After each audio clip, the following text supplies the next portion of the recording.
Welcome to episode 193 of Drew's Sports Crew here on this Wednesday night. And look, not a great day. Not a great day for, the Milwaukee Bucks won, but look, if you know this show, if you know who I am, this was not a great day. Look, Chris Middleton is no longer a Milwaukee Buck. I can't believe I said that. I cannot believe I'm wearing Brewers today. I have Brewers on right now.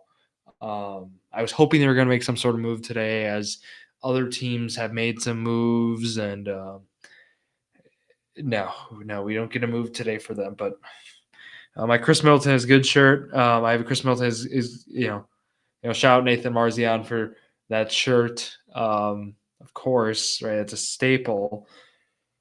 But look, it's just not a great day for that, and the Chris Middleton jersey still reigns king. You know, look, a franchise legend. That's really what the Brewers or not the Brewers. That's what the Bucks lost today. They lost a legend at this franchise. Um, we'll break down kind of the deal, the logistics, the financials behind it. There's all of that in this, especially the finances, how that kind of rounds out. And right, and old friend returns to the Bucks, and from this very podcast. So we'll get into that. And no Journey to Million tonight. Just didn't work out in terms of scheduling, so we'll be back next week. And looking forward to that. We'll be able to recap the Super Bowl, the NFL season's biggest game, Sunday at 5:30 Central. We'll be recapping it on next Wednesday is the plan. So that will be that. It's great to be back, though, here for episode 193. And again, at True Sports Crew, right, you can find on Instagram, YouTube, and TikTok, you can find the wide array of content, right, whether you're looking at betting, sports rankings, but also just maybe you want to know when episodes are out. Follow there. It's your best bet. Fantasy baseball is returning to the podcast league. Of course, is it year one? We have, I think we're in year 4 already, but that's just crazy. We're in year 4 of the podcast league for fantasy baseball. Time flies when you're having fun. What can I say? Year 4. Definitely looking forward to having you all. And that also means year 4 of March Madness is coming up next month. I'm excited. I haven't won it yet. I usually choose Marquette and they lose. So, right, stay posted for those. It's always a fun time, for the podcast to have, a good chunk of you all in college basketball, and then the rest of you in fantasy baseball. So we'll get into that, and let's get into the show though. We'll start with the Milwaukee Bucks. They do win today, so I'm acting like, they lost and the season's over. They got eliminated by an 8 seed. Oh, they've already done that. No. Look, the Bucks, we saw a move this morning. I actually didn't know about it right away, and then my phone was getting a lot of messages, and I just heard around, and when your phone when you're getting a lot more notifications than you usually would, something's up. So, got the breaking news alert then, and tough. Look, the trade itself. Let's break it down now. There's enough of me just talking through it. Kyle Kuzma, and Patrick Baldwin Jr. and a second-round pick, the most favorable of those two, so right protections there, get traded to Milwaukee in return for Chris Middleton, a guy we saw then on Monday, AJ Johnson, right, first-round pick this past year, and a 2028 first-round pick. Washington has that right to swap with Milwaukee, so basically the better of the first. So initially, you might be wondering, how can a deal like this happen?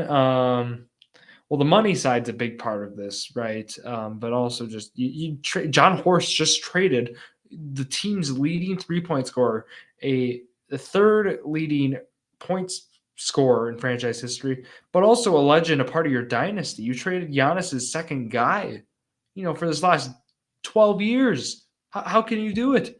Um, well, there's some motivations here. So, right, we talk through. It always gets messy. We talk about, sometimes I talk about luxury tax in baseball or salary cap in football. Right, we have the apron levels here, and I think the Bucks believer for Clay Taylor, who guy I want to shout out, does just always a great job of just highlighting kind of the levels behind it. But basically, certain aprons, if you will, have certain limitations, and one of them, if you're above that second apron, is you cannot trade players with uh, well for aggregate salaries, basically. So.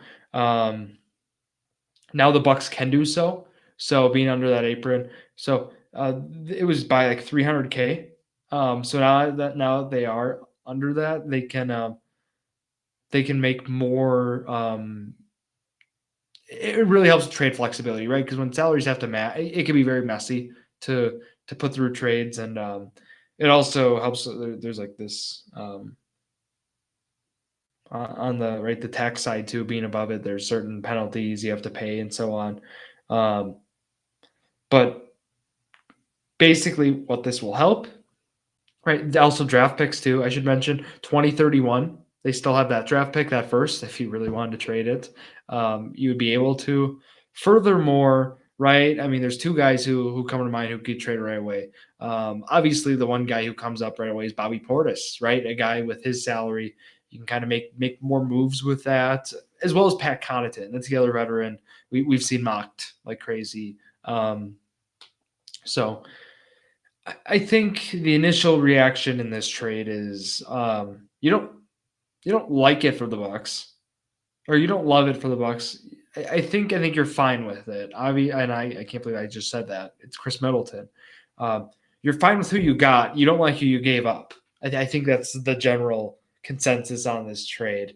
Right? You take a shot on. I mean, you take a shot on PBJ just based on how his career has gone so far in the NBA, and you like what Kuzma brings to the table. However, I compare him to a similar archetype as Bobby Portis. He really is. I mean, you look at the stats. Um, he's definitely a better player, I'd say, at 29 here, and what he brings to the table, I think defensively is just a step up to Bobby, and don't by any means this is not a guy who you would think as a defender, and he's not by any means, but what he brings to the table. He's averaging 15 points a game this year, so it's actually his lowest since 2020. But yeah, he's coming off a year where he averaged 22 a game. Look, he's a good scorer, um, reasonable contract, nothing too crazy. Right, and just based on how the finances shake up, they'll still be under the second apron, even though he'll be making 23 this year, 21.5 the year after, and then they have him basically till 2027. So want to throw that part out in that as well. But no, I mentioned PBJ, right? He was on this very podcast 3 years ago, so it's really cool to see, um, how that all shakes out, right? How careers go. Got drafted to the Warriors. Definitely right, rooting for him, and we see him actually full circle here back in Milwaukee, and it's just really cool to see. So wishing him the best, and right, it's great to have him on the show, and yeah, I mean, just kind of want to mention that too. It's just cool full circle what we can do here on the show. So um, that's kind of how that shook out. But yeah, I mean, back to the Chris Middleton part here is definitely the toughest, right? Making that move. Obviously, last 3 seasons with injuries haven't gone his way and have impacted his time and minutes and kind of the impacts there. It's intriguing based on the Wizards, how they've been this year. They're one of the worst teams in the NBA. They've really struggled. It appears as if, and I don't want to I'm not too sure, but like, is your plan to trade him? What kind of value does an aging veteran bring? Is it the experience, the wisdom, the having that expertise on the team? But it's not like this guy's gonna put him in the playoffs. They're 9-41. I mean, this team took on a play. I mean, call it crazy. I mean, it feels like they took on Middleton's salary and got compensated, which They had them add AJ Johnson to the deal, and it's not like middle. There are so many teams that would take Middleton, just not for that salary. So it feels weird, but it also feels cheap for an ownership going all in.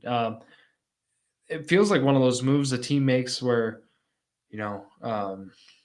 To help extend the horizon, if you know what I mean. Like it feels like that's what they're trying to do now, which feels odd, for the Bucks for how long they've been great or good, right? Um,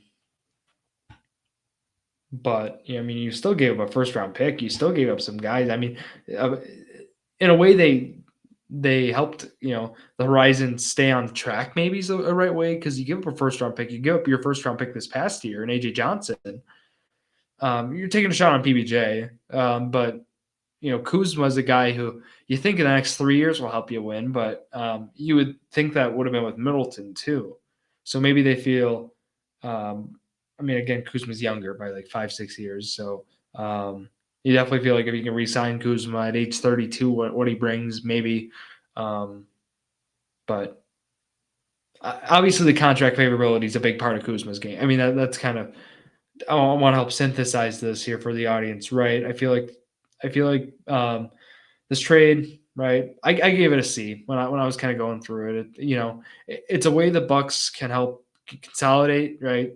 What they got on what they owe their players and the salary cap, and get under the second apron, be more flexible now in future moves that will most likely involve Bobby Portis. On top of it, Pat Connaughton, and this was a move that had to be made to help accommodate that, but also allows you to help get your horizon and get a player who in Kuzma who brings more to the table than what you were getting at the 4 spot, besides Giannis, and maybe allows Giannis to kind of play center in more small ball lineups as you definitely like what Kuzma brings more than Bobby when those lineups kind of come out, or however it always shakes out. So you can see why the move's made, but you certainly don't have to love the move, as I don't as well, right? You hoped others could be included in the deal. So certainly a shocker on a Wednesday. We saw Jimmy Butler get traded. I saw Pete Alonso. I'm going on baseball now. We got a 2-year deal just before we went live. So a lot of different trades going on today. The Butler was surprising. The deal he got. Don't want to get too into other teams, but look, the Bucks, even though today was a rough day in terms of, right? I mean, just think about the team too. Think about the morale. This guy's been around for a while, right? He's been around since 2013. So it's just sad to think the era's over, right? I mean, his jersey better be retired. That's my whole thing. What it is, I'm there. I'm wearing that shirt. I'm gonna wear Chris Middleton's good shirt, and then I'll have the Chris Middleton jersey on top over it. So I'll be wearing both. But yeah, I mean today then, right? The Bucks take care of business against Charlotte. I think this was the story, right? I mean, I was talking about this team and kind of, it was going to be a tough schedule coming out. I talked about the toughest road trip of the year. They have it, and total fail. I mean, it was exactly what we feared. There's no way to say it nicely. They lose 4 in a row. They lose in LA against the Clippers. They got the win in Utah, which, come on, that was expected. The San Antonio one was baffling. The Portland one was even worse. Those were 2 games you thought they'd win. At home versus Memphis, a weird one-off home game, and you go back on the road for 3 more. Just brutal schedule. You thought against Memphis at home they could have won that, and they certainly they lose by 13, but it was like that game was neck and neck with 3 to go. So just how the game ends up going sometimes, and right, free throws at the end inflate the score. I thought the big thing, right? I mean, I'm not even going to talk about that OKC game when they played nobody, and then of course tonight went a lot better. But I think the big thing in these last few games, I mean, it was free throws is an obvious one. We see that, again, Giannis not having his I mean, it's worst free throw shooting year, but also seen the team as well struggle. Defensively, I think is where I'll go. And usually when the last 3 seasons, when things have gone wrong with the Bucks, it starts at the defensive end. That's just how it's been. I mean, not to, you know, not just cherry pick games either, right? I mean, let's read the point totals they allowed in their losses: 125, 144, 132, and 125. And then shocker, they win the game where they gave up 102 points. Um, Point of bringing that up is when this Milwaukee Bucks team historically allows, right, 120 points or more. I shouldn't even say this Milwaukee Bucks team. We've just seen it. It feels a lot more this year. The record when they give up a lot, and that of course that's how it should be, right? But this team specifically hasn't had that same offensive firepower to keep up with that. The point is here, look, and you're not going to win many games when you get up 120 points a game in the NBA, a game. And the last, that 4-game losing streak, the lowest point total was at 125 for the opposing team. That's not going to be a good recipe to win. Go to 3-point shooting's been one. It's been a lot of, Jaren Jackson Jr., I think that was the most frustrating one there. No Ja Morant, 37 points he puts up. Really struggling with perimeter guards has been a struggle the last couple of years. Who can shoot and drive effectively. Obviously Dame's a solid defender, but not no elite guy, and it seems they've been weak on that end. Furthermore, right, we saw Jaren Jackson just totally cook the Milwaukee Bucks. I mean, he had such a great game. The Spurs putting up 144. They couldn't miss from three. Wembanyama had a phenomenal game. And things like that, right? The Spurs shot 48% from three. I thought it was 50, but I was like, yeah, 48%. My notes here. That was just shocking, absurd. So you're really frustrated with kind of how that's gone. But then tonight, right, things go otherwise. Dame has a nice game, puts up 29. The Bucks again getting a much needed win. Still, the bigs given a problem.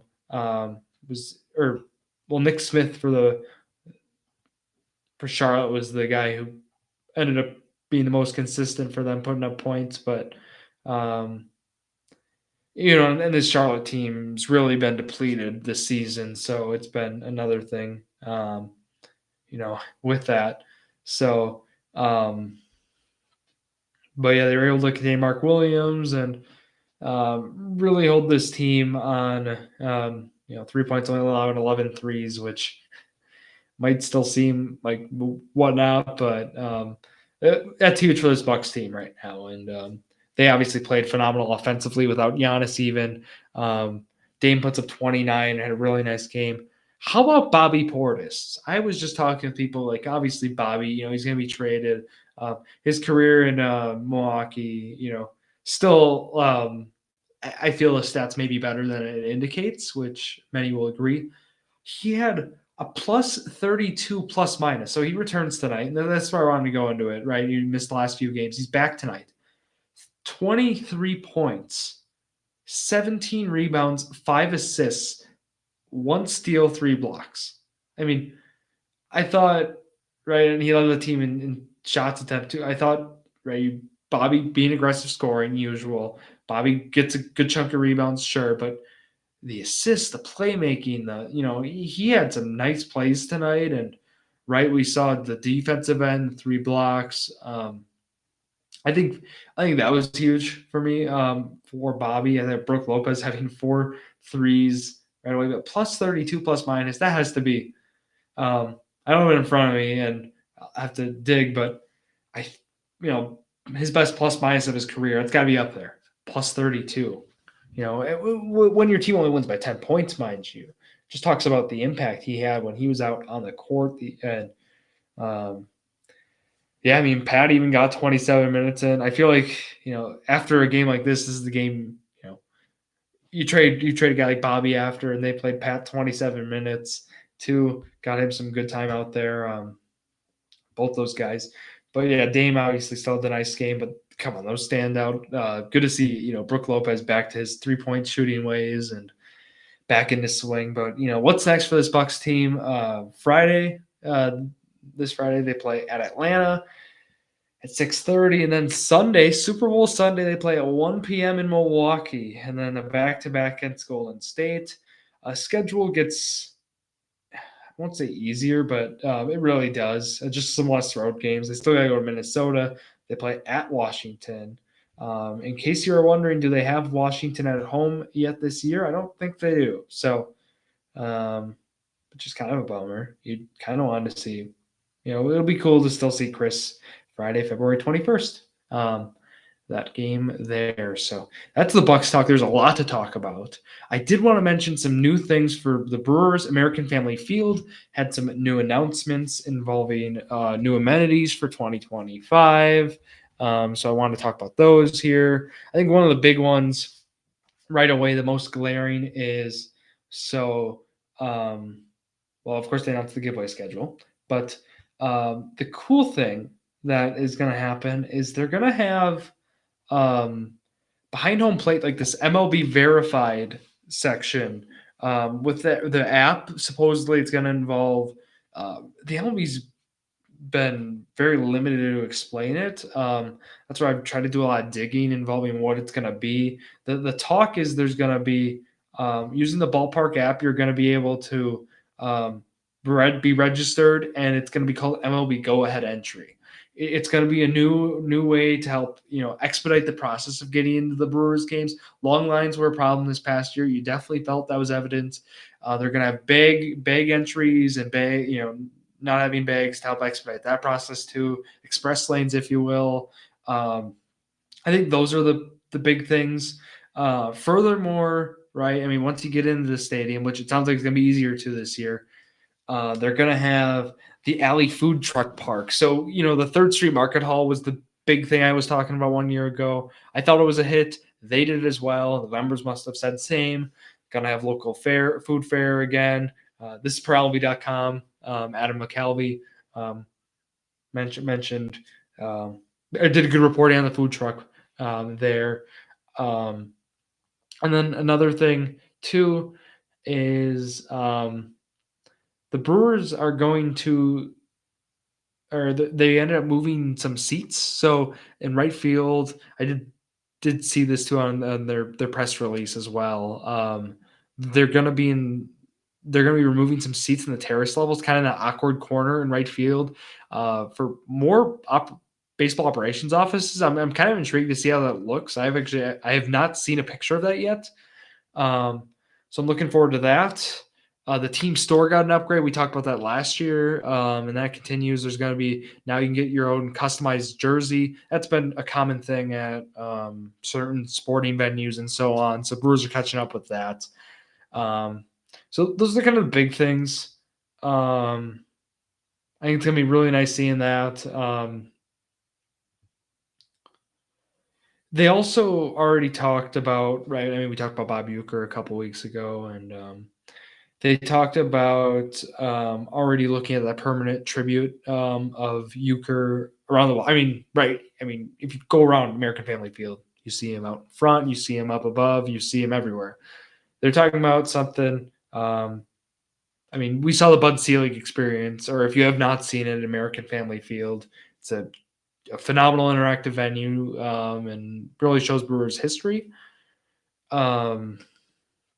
So that's going to be something that we're going to probably see with Bob Uecker is the talks. So it's going to be a tough opening day, not seeing him there. But the stadium, they've made some enhancements. The big one last year, right there, the parking was going to be an improvement, kind of. There's going to be, so that's something. Hopefully, we can see year 2 better. But getting into the stadium, I mean, if I can do something on the app and get ahead of other people, I'm going to do it. So I'll keep you all in the loop on how easy that is, my review, whatnot.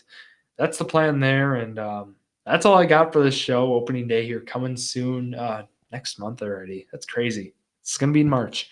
Obviously, more like a month and a half, whatnot. So I'll wrap it here on this Wednesday night. Thank you all for listening to yet another episode of Drew Sports Crew, the perfect podcast for you.